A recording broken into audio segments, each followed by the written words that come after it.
चलो बच्चों एक क्वेश्चन सॉल्व करते हैं। Differentiate between novation and alteration as per Indian Contract Act 1872। 5 mark का क्वेश्चन है।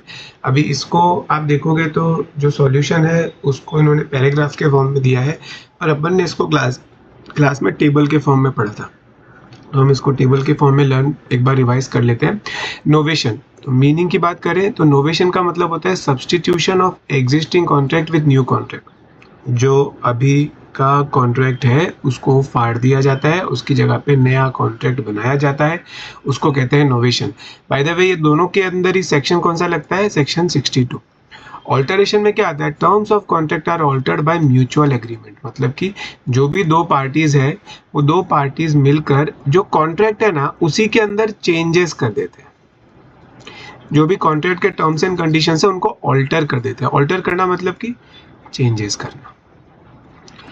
Second point, changing the terms and conditions. तो change in terms and conditions और चेंज इन कॉन्ट्रैक्टिंग पार्टीज, मतलब नोवेशन क्या हो सकता है? अगर आप टर्म्स एंड कंडीशन चेंज करो या फिर जो कॉन्ट्रैक्टिंग पार्टीज है, जैसे ए और बी थे के बीच में कॉन्ट्रैक्ट था, अभी बी हट गया, ए और सी के बीच में कॉन्ट्रैक्ट है, तो इसको नोवेशन बोला जाएगा। क्योंकि यहाँ पर जो कॉन्ट्रैक्टिंग पार्टीज है, जो दो बंदे कॉन्ट्रैक्ट कर रहे थे, जिसको अपन बोलेंगे कॉन्ट्रैक्टिंग पार्टीज, अगर कॉन्ट्रैक्टिंग पार्टीज में कोई चेंज आ गया है तो फिर हम मानेंगे कि नोवेशन हुआ है।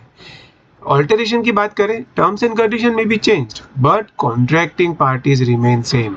अगर ए और बी के बीच में कॉन्ट्रैक्ट हुआ था तो उस कॉन्ट्रैक्ट में कुछ बदलाव करना है तो बदलाव कर सकते हैं, पर कॉन्ट्रैक्टिंग पार्टीज चेंज नहीं हो सकती। कॉन्ट्रैक्टिंग पार्टी चेंज होगी तो उसको नोवेशन बोला जाएगा। ऑल्टरेशन में कॉन्ट्रैक्टिंग पार्टीज चेंज नहीं होती। Third point, substitution of new contract. तो there is substitution of old contract with new contract. तो जो पुराना कॉन्ट्रैक्ट होता है उसको फाड़ दिया जाता है, उसकी जगह पे एक न्यू कॉन्ट्रैक्ट लिखा जाता है, जिसको बोलते हैं नोवेशन। ऑल्टरेशन में क्या होता है? Not essential to substitute the original contract में बी चेंज। तो ऑल्टरेशन के अंदर जो ओरिजिनल कॉन्ट्रैक्ट है उसको फाड़ने की जरूरत है ही नहीं। जो ओरिजिनल कॉन्ट्रैक्ट है उसको फाड़ने की जरूरत नहीं है, उसी के अंदर चेंजेस करे जा सकते हैं। ओरिजिनल कॉन्ट्रैक्ट के अंदर ही कुछ मिस्टेक हुई है तो उस मिस्टेक को करेक्ट किया जा सकता है, तो ओरिजिनल कॉन्ट्रैक्ट में भी चेंज्ड। 5 मार्क का क्वेश्चन है, इसको थोड़ा डिटेल में बड़ी बड़ी हैंडराइटिंग में आप लोग लिखेंगे तो एटलीस्ट आपका एक पेज तो भर ही जाएगा। आप इसका स्टैंडर्ड आंसर भी देखेंगे तो इसमें भी कंटेंट इतना ही लिखा हुआ है। अगर किसी को पैराग्राफ के फॉर्म में पसंद आता हो तो वो पैराग्राफ के फॉर्म में भी लिख सकता है। टेबल के फॉर्म में लर्निंग ईजी हो जाती है तो हमने टेबल के फॉर्म में इसे सीखा है।